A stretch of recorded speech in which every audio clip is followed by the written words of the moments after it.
think people invest in building renovations, first of all, because they want to have a better buildings. They want more comfort, and they want more healthy buildings, and then that increases the value of their home when they want to sell it. We have figures that show that there is an increased value after energy renovation of buildings.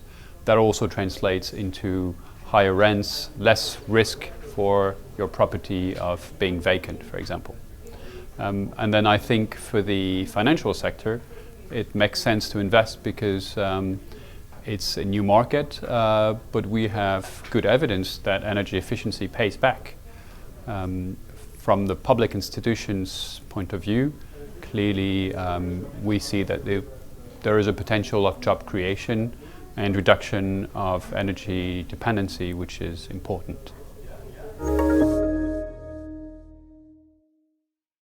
There are issues on the demand side because building renovation is complicated, is one more thing you have to do after you come back from work.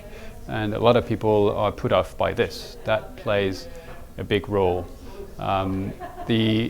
One of the main issues also is the upfront costs. It costs a lot of money to renovate buildings, and the paybacks can be very quick, but in building renovation, the more savings you want to do, the longer the payback.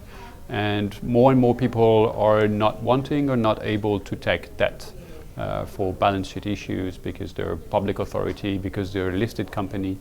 And so the issue of balance sheet is clearly more and more an obstacle to invest in energy efficiency. The first thing that comes out of the EFIC report, for example, is that we need to increase the demand for building renovation. And one of the axes to do that is, for example, to fully implement the European regulations on buildings. One of the things that we see is we need to help the project development phase, whether it's for public authorities or for households. It is very complicated and costs a lot of money to basically develop your project up to the point where you can go to the bank, go to an investor and get it funded.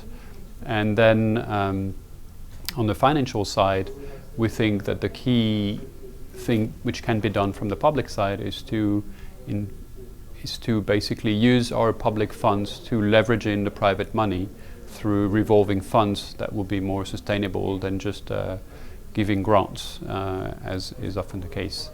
Other axes of work is, for example, to better standardized investments so that they can be more accessible and easier to understand for the finance sector.